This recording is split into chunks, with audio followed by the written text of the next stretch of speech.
Item ಯಾವುದೇ ಇರಲಿ try ಮಾಡಿ ಆಚಿ ಚಿಕನ್ ಮಸಾಲಾ. ದಾವಣಗೆರೆಯಲ್ಲಿ ಸಿಲಿಂಡರ್ ಅಭಾವದ ಬಿಸಿ ಸಣ್ಣ ಹೋಟೆಲ್ಗಳ ಮೇಲೂ ಕೂಡ ಬೀರಿದೆ. ನಗರದಲ್ಲಿ ಹೋಟೆಲನ್ನು ನಂಬಿ ಜೀವನ ನಡೆಸ್ತಾ ಇರುವಂತಹ ಹಲವು ಮಾಲೀಕರು ಈಗ ಸಿಲಿಂಡರ್ ಸಿಗ್ತಿಲ್ಲ ಅಂತ ಹೇಳಿ ತಮ್ಮ ಅಳಲನ್ನು ತೋಡಿಕೊಳ್ತಿದ್ದಾರೆ. ಹೋಟೆಲ್ನಲ್ಲಿ ಬಳಕೆಯಲ್ಲಿದ್ದ ಸಿಲಿಂಡರ್ ಸಂಪೂರ್ಣವಾಗಿ ಖಾಲಿಯಾಗಿದೆ. ಗ್ಯಾಸ್ ಏಜೆನ್ಸಿಗಳಲ್ಲೂ ಕೂಡ ಈಗ ಸಿಲಿಂಡರ್ ಸ್ಟಾಕ್ ಇಲ್ಲ ಅಂಥೇಳಿ ಅವರು ಕೂಡ ಮಾಹಿತಿಯನ್ನು ಆ ರೀತಿಯ ಕಾರಣಗಳನ್ನು ಕೊಡ್ತಾ ಇರುವಂಥ ಹಿನ್ನೆಲೆಯಲ್ಲಿ ವ್ಯಾಪಾರ ನಡೆಸೋದು ಕಷ್ಟಕರ ಆಗಿದೆ ಅಂತ ಹೇಳ್ತಾ ಇರುವಂಥದ್ದು. ಇಡ್ಲಿ ಚಟ್ನಿ ಮತ್ತು ಈ ರೈಸ್ ಬಾತ್ ಮಾತ್ರ ತಯಾರು ಮಾಡುವಂಥ ಪರಿಸ್ಥಿತಿಯಲ್ಲಿ ನಾವು ಇದ್ದೇವೆ ಅಂತ ಹೇಳ್ತಾ ಇದ್ದಾರೆ ಹೋಟೆಲ್ ಮಾಲೀಕರು.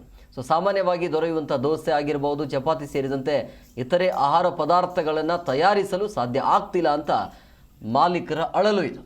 ಇನ್ನು ಸಿಲಿಂಡರ್ ಪೂರೈಕೆ ಆಗದಿದ್ದಕ್ಕೆ ನಾಳೆಯಿಂದ ಹೋಟೆಲ್ ಮುಚ್ಚಬೇಕಾಗಿರುವಂಥ ಪರಿಸ್ಥಿತಿ ಕೂಡ ಆ ರೀತಿಯ ಅನಿವಾರ್ಯತೆ ಎದುರಾಗಬಹುದು ಅಂಥೇಳಿ ಅವರು ಕೂಡ ಆತಂಕವನ್ನು ವ್ಯಕ್ತಪಡಿಸಿದ್ದಾರೆ. ಇದು ದಾವಣಗೆರೆಯ ಚಿತ್ರಣ.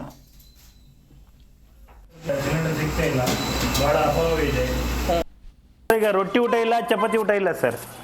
ಗ್ಯಾಸ್ ಇಲ್ಲಲ್ಲ, ಐಟಮ್ ಏನೂ ರೆಡಿ ಮಾಡಲಿಲ್ಲ. ಅನ್ನ ಸಾಂಬಾರು ಒಂದು ಮಾಡಿದ್ದೀನಿ ಸರ್. ಏನು ಮಾಡು ಸರ್, ಇಂಥ ಸಮಸ್ಯೆ ಆಗಿಬಿಟ್ಟಿದೆ. ಈಗ ಭಾಳ ನಮಗೆ ತೊಂದರೆ ಆಗ್ತಾ ಇದೆ ಇದರಿಂದ. ಗ್ಯಾಸ್ ಖಾಲಿ ಆಗಿದೆ. ನಾಳೆಗೆ ರಜೆ. ಈಗ ಗ್ಯಾಸ್ ಸಿಕ್ಕಿದ್ರೆ, ಕಮರ್ಷಿಯಲ್ ಸಿಕ್ಕಿದ್ರೆ ಓಪನ್ ಮಾಡ್ತೀನಿ. ಮತ್ತು ಇನ್ನೇನು ಮಾಡೋದು, ಇಂಥ ಸಮಸ್ಯೆಗಳು ಆಗಿಬಿಟ್ಟಿದೆ. ಅನ್ನ ಸಾಂಬಾರು ಇದೆ, ಕೊಡಲಿ ಸರ್, ಅದನ್ನು ಮಾಡಿದ್ದೀನಿ ಜಸ್ಟಿಗೆ. ಸಿಲಿಂಡರ್ ಖಾಲಿ ಆಗಿದೆ ನೋಡಿ, ಖಾಲಿ ಸಿಲಿಂಡ್ರ್ ಇದು.